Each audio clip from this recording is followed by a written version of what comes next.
Hi అండి. Welcome to my channel. ఈరోజు మన రెసిపీ వచ్చేసి నేను కరాచీ హల్వా, బాంబే హల్వా అంటారు కదండీ!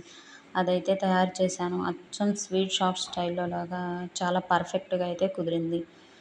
చాలా నీట్‌గా స్పాంజ్ లాగా అయితే వచ్చింది. మీ స్వీట్ లవర్స్ ఎవరైనా ఉంటే మీ ఫ్రెండ్స్‌కి, ఫ్యామిలీ మెంబర్స్‌కి షేర్ చేసి మన ఛానల్‌ని సపోర్ట్ చేయండి. ఫస్ట్ టైం కనుక మన ఛానల్‌ని చూస్తుంటే సబ్స్క్రైబ్ అయితే చేసుకోండి. ఎలా చేయాలి ఏంటి అనేది ప్రాసెస్‌లోకి వెళ్ళిపోదాం. ముందుగా ఒక కప్పు కార్న్‌ఫ్లోర్‌ని ఒక గిన్నెలోకి వేసుకుంటున్నాను.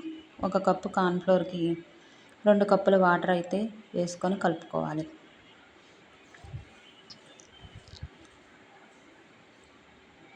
ఇలా ముందుగా 1 కప్పు వాటర్ వేసుకొని ఎలాంటి ఉండలు లేకుండా కార్న్‌ఫ్లోర్‌ని అయితే మిక్స్ చేసుకోవాలి. ఇలా 1 కప్పు వాటర్‌తో మిక్స్ చేసుకున్న తర్వాత రెండో కప్పు వాటర్ కూడా వేసుకొని కలుపుకొని ఒక పక్కన పెట్టుకోవాలి. తర్వాత స్టవ్ వెలిగించి ప్యాన్ పెట్టుకొని 1 కప్పు కార్న్‌ఫ్లోర్‌కి 2 కప్పుల పంచదార అయితే వేసుకుంటున్నాను.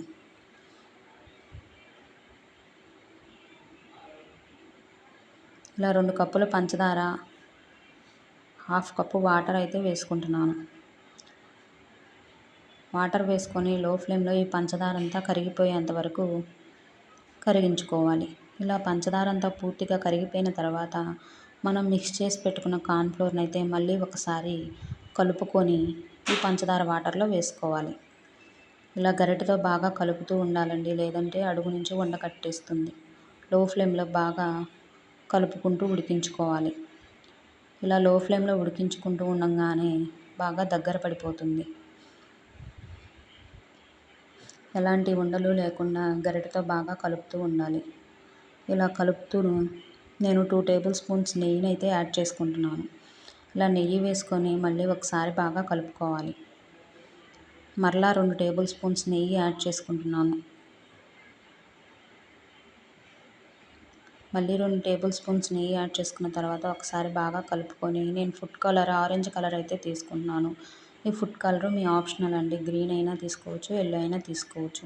ఇలా ఫుడ్ కలర్ కూడా వేసిన తర్వాత మొత్తం ఒకసారి బాగా మిక్స్ చేసుకొని నేను మళ్ళీ 1 టేబుల్ స్పూన్ ఘీ అయితే వేసుకుంటున్నాను. ఇలా 1 టేబుల్ స్పూన్ ఘీ వేసుకొని కొంచెం యాలకుల పొడి వేసుకొని నేను జీడిపప్పుని సన్నగా కట్ చేసుకొని పెట్టుకున్నాను. కొన్ని నువ్వులు కూడా వేసుకుంటున్నాను. ఇలా మొత్తం వేసుకున్న తర్వాత డ్రై ఫ్రూట్స్ ఈ హల్వాలో బాగా కలిసిపోయేటట్టుగా కలుపుకోవాలి. హల్వా చూసారు కదండి, ప్యాన్ నుంచి సపరేట్ అయిపోతుంది.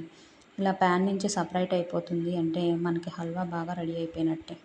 తర్వాత మనం హల్వా వేసే గిన్నెకి ఆయిల్ కానీ నెయ్యిని కానీ పూసి మనం రెడీ చేసి పెట్టుకున్న ఈ హల్వాని ఈ గిన్నెలోకి వేసుకోవాలి. ఇలా హల్వాని గిన్నెలోకి వేసుకున్న తర్వాత మొత్తం అంతా ఒక్కసారి నీట్‌గా సెట్ చేసుకొని మనం కట్ చేసి పెట్టుకున్న డ్రై ఫ్రూట్స్‌ని పైన గార్నిష్‌గా వాడుకోవాలి. ఇలా గంటెతో బాగా అదిమితే ఆ డ్రై ఫ్రూట్స్ హల్వాకి పట్టుకుంటాయి. అంతే అండి. ఎంతో టేస్టీగా ఉండే స్వీట్ షాప్ స్టైల్ హల్వా అయితే రెడీ అయిపోయింది. వీడియో నచ్చితే like, share, subscribe. Thank you for watching.